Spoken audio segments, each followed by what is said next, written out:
Okay, welcome back to the show, and I've got a special guest here today. It's Niko from Blind Channel. How are you doing, man? Great. How are you? Good, good, good. How has things been for you the last while? Pretty crazy. Yeah, pretty crazy. I can't believe it's still the same year, like 2021, because it is 2021, right? I think so. Yeah, I think so too. Like in the beginning of this year, we released Dark Side, and after that, so much has been happening. Like it's just crazy. I can't believe it's still the same year.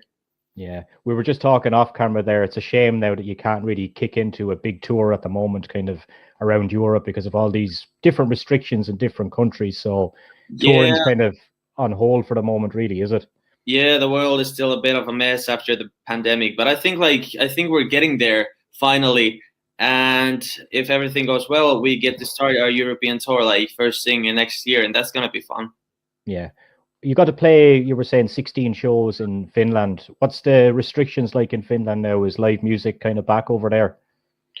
Yeah, well, the summer was good. Like we got to play 16 shows, and that's more than many artists got to do. So we're really grateful about that. And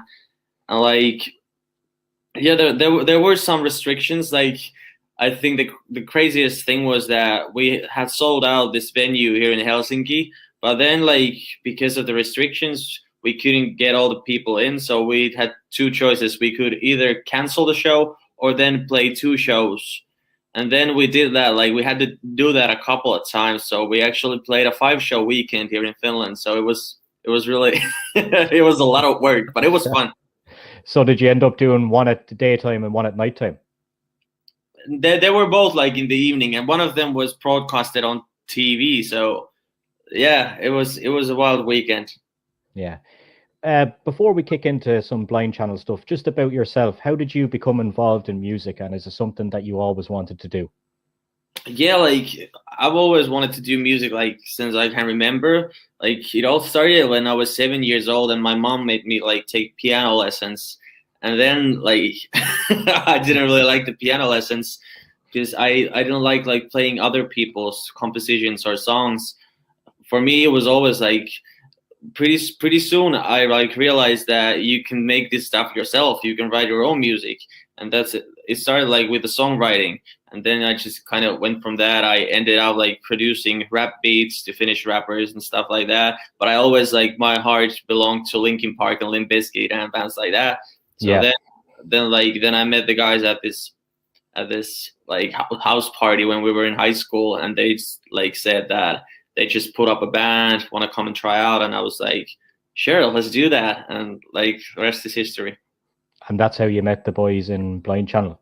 Yeah, like we were in same music high school in northern Finland, and but I was hanging out with the rappers, we had our big fucking clothes and the swag going on, and then the Yeah. boys had long hair and stuff like that, and we were just we were just staring at each other like those guys are so fucking lame, and they were doing the same back to me, and we didn't really hang out before that house party, and it was Linkin Park that like somebody played Linkin Park from the stereos in the house party, and then like I started rapping the parts, and the boys were like, holy shit, this is awesome, you should come to our new band, and that's how it started happening.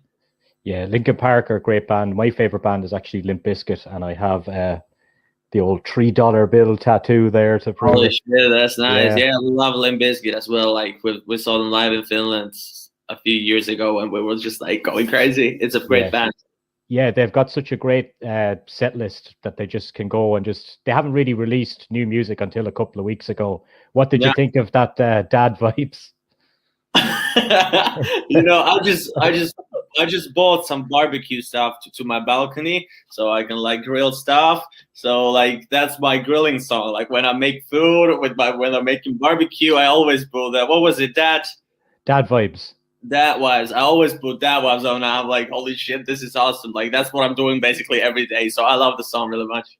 Yeah, I think he's having a bit of fun with it, kind of dressing as an old man. But I think there's a plan there to release probably something very different to what that song is. Like I'd imagine with Wes on board, like that it's going to be a few heavy songs on that album when it does come out eventually. Yeah, we gotta wait for that. Like I'm eagerly waiting for that, and I liked it. Like the sound was pretty modern. Like the production was 2021, like it should be. But then you can still like hear what band this is. Like they haven't changed their style, and I love that. Like I love when an artist or a band can like evolve without losing their own sound. Like that's something that's like the same with all the great, huge artists around there. They're still probably the world's most hated band, but we love them, so fuck it, who cares? Yeah, fuck everyone else. So they'd be influence of yours, Linkin Park and Limp Bizkit. That'd be fair to say then. Yeah, definitely the biggest influence. Like and all the new metal acts and alternative rock scene as well. Like they were a huge inspiration for us. Like I think Linkin Park was probably the biggest. Like I wouldn't be even friends with the guys if it wasn't for Linkin Park. And it was not only about we never wanted to be like a bad Linkin Park copy or anything like that. Like what we loved was there were such pioneers in everything. Like they took everything, all the music, like from the metal scene and the pop scene and the rap scene, and they combined and created something totally new. And what we like to think is that if Linkin Park was founded like 2020, 2021, what would they be doing? They wouldn't be doing the same stuff they did back then, because now we have lots of cool new things. Like trap music has been really big. We have pop music is wildly different than it was back then. Like we have Billie Eilish, stuff like that.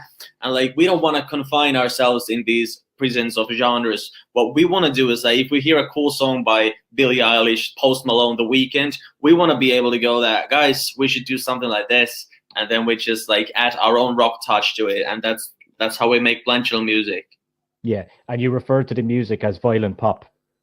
Yeah, that was that was actually my idea. Like we have been together for like a couple of weeks, I think, and we had our first demos ready, and we sent them to like local radio stations, and we had to promote it somehow, like write something. And then like at the time, nu metal sounded like it was not a trend back then. Like it felt like if we called our music nu metal, it felt like we were late from the wave or something. And then like alternative rock, like, because that's what it is, but it sounds boring. Like that doesn't describe your music at all. Like, and then there was also, we wanted to be mainstream, not alternative. So we needed to then I suggested the boys that we should just call it violent pop music, because we love pop music. We want to make it to the big stages. We want to hit the mainstream, but like there's still it's definitely rock music. So I just told the boys that maybe we should call it violent pop, and it stuck. It was just a joke, but nowadays it has become like a brand to us. Like it became such a big deal. Like everybody fell in love with it. Like, what is this music? You guys invented a genre, and we were like, no, we're just doing what Linkin Park and Limp Bizkit are doing. But if you want to say it that way, that we're inventing our own genre, I think that's what we're doing. Like we're getting better as songwriters. We know our own stuff. We know what Blind Channel should do better. So yeah, that's violent pop. Yeah, I'm a big nu metal fan, but obviously you can see the influence that your band would have on me as well, because I can see elements of it, but in a modern sense, as you say. Yeah, definitely. Like, because there's no better music than adding like when you have rap vocals, but then you have like halftime drum beats and then really bouncing guitar riffs. Like that's the best in the world, right? Yeah, there's no better music than that. Yeah. I actually do promotions here in Ireland, and one of our nights that we run, now we haven't been able to do it for the last year and a half, but we run a nu metal versus hip hop night. So we got two DJs, one's playing nu metal, then we go into hip hop, and it's just a mix of both at a club night for. Holy shit, that sounds like a party I want to attend to. Well, if you ever come to Dublin, your name will be on the list. I will hit you up first thing when I come there. But yeah, nu metal is just best. Like that's like the core, that's the heart of what we're doing. But we want to add, like, we want the production to be, like I said about Limp Bizkit earlier, that we want the production to be this day. We have like influences from pop music, trap music, all of that stuff. Yeah. So you guys are not new to being on the road though and writing songs. All before it, you were kind of blasted into the media this year. Like I've seen old clips of you playing festivals in Germany and places like that. What's your favorite cities outside of Finland that you've played in so far? Oh my god, that's a hard one because there's so many. Like Well, we love Germany because the beer is cheap and the girls are beautiful.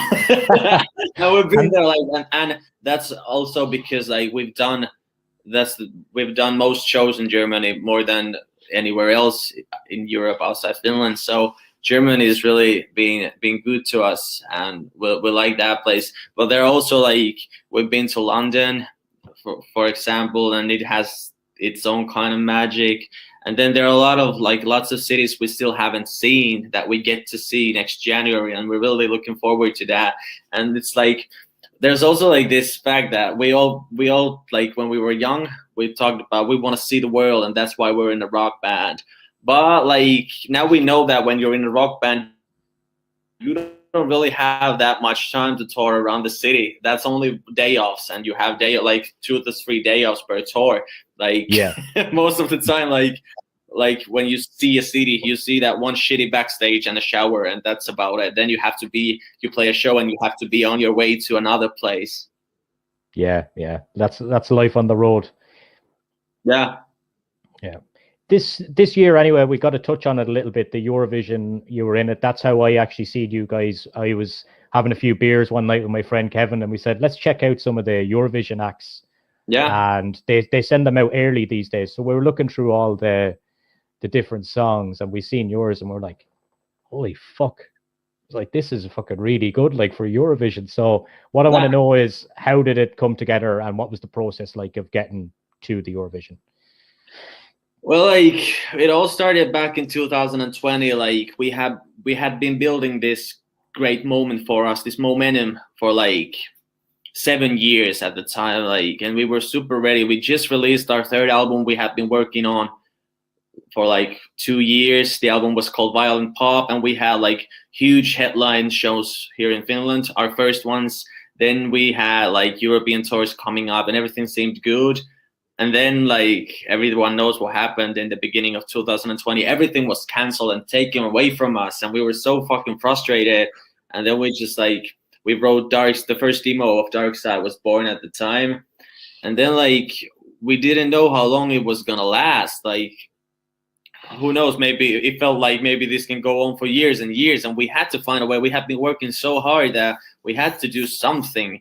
And then our guitarist, Jonas, said that, like, guys, we should just hit the fucking Eurovision.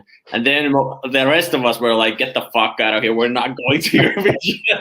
That was the first thought. But then we had this idea that what if we went to the Eurovision and showed our middle fingers to everybody? Like, that would be a blind shittle thing. And that's kind of how it started happening. And then we heard that the Finnish Eurovision finals had been like hoping to have a rock/metal band. And then we knew that it's gonna be our place, so we applied, and then it was a landslide victory for us here in Finland. And then we went to Eurovision, and like we're not Eurovision fans. We haven't been even following the concert. We knew it was happening, but that's about it. We know some the winner songs maybe, but we didn't know anything else. But it was really a great experience, and it really it was a tough experience. Like, holy shit, that's like true grinding. It's a big show, and it's long days with little sleep and little food, and you just have to like work and be the best version of yourself, like for the 2 weeks that it lasts, like the whole event. So we really we got better as a band during that time. And yeah, it's still like, it's weird to think that when we were at our practice place, some of the guys always says that, guys, we were in the Eurovision, and we'll all go like, yeah, yeah, what's up with that?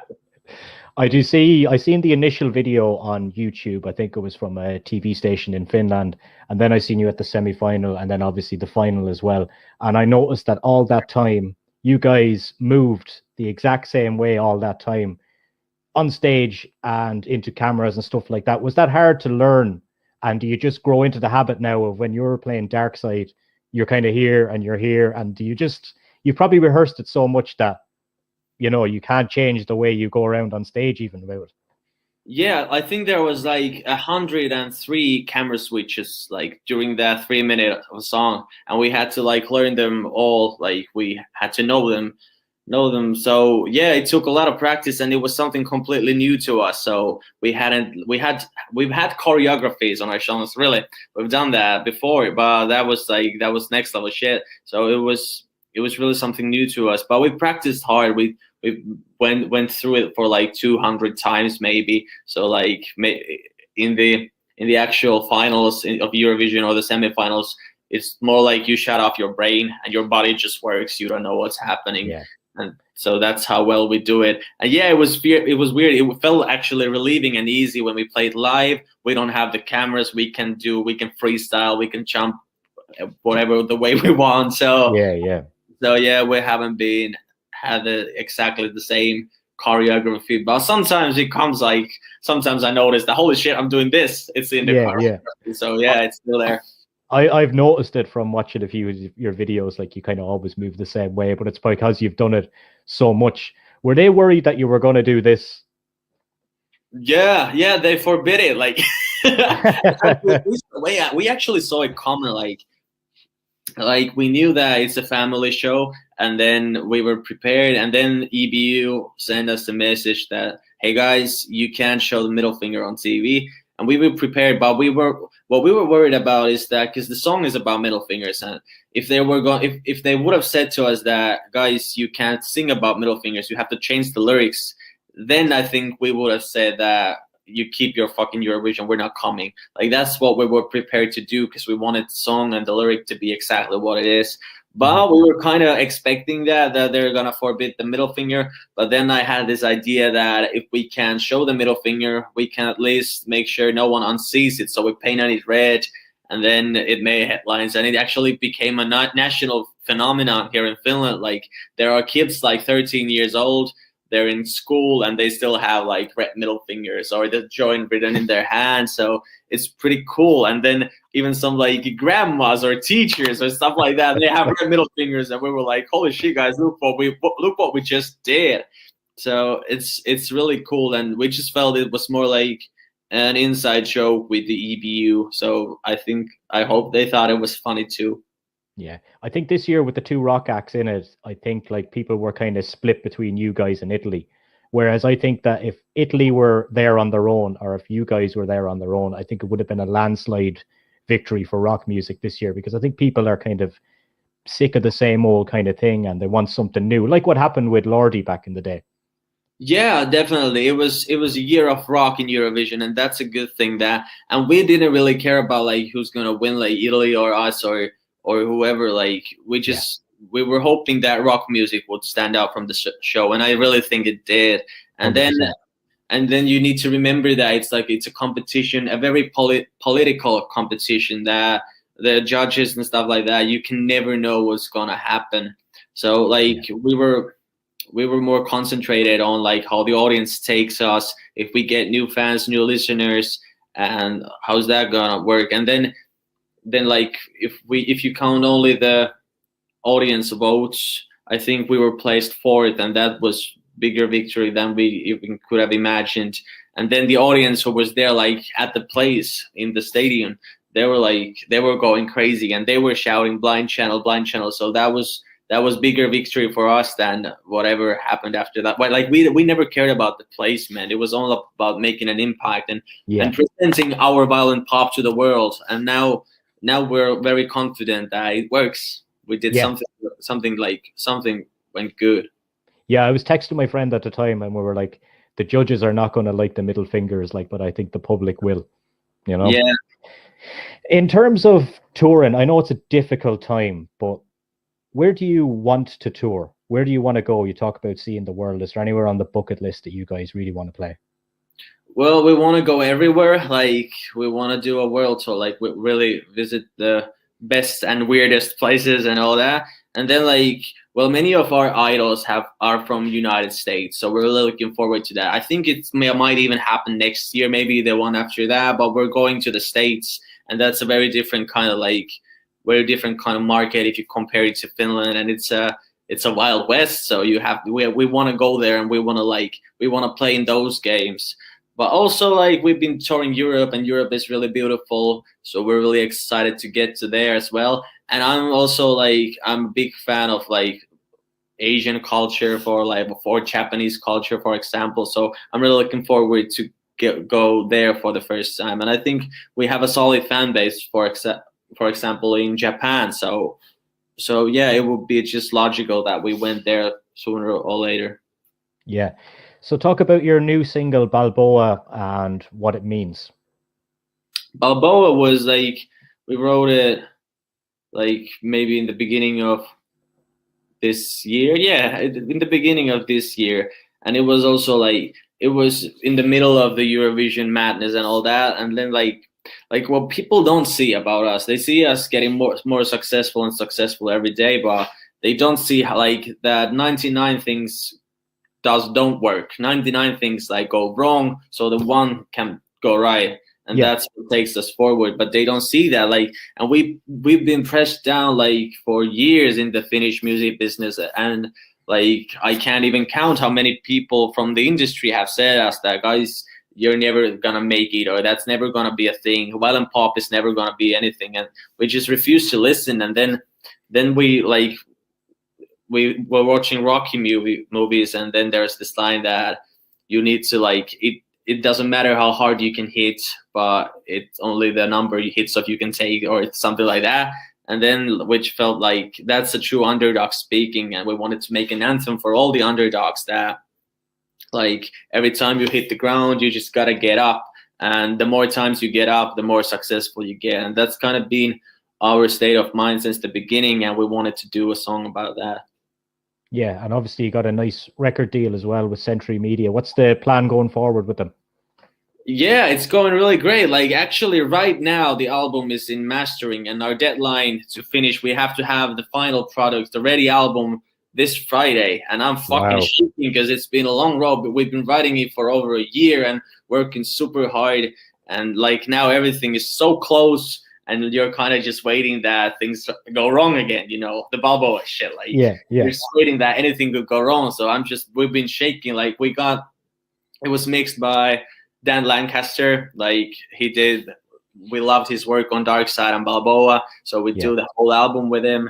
And then, like, he was sending us the mixed versions last weekend, and in the night between Saturday and Sunday, we were still listening to the songs and all the shit. Is everything all right? And if we want to change anything, because he'd have to go to mastering like first thing on Monday today. So yeah.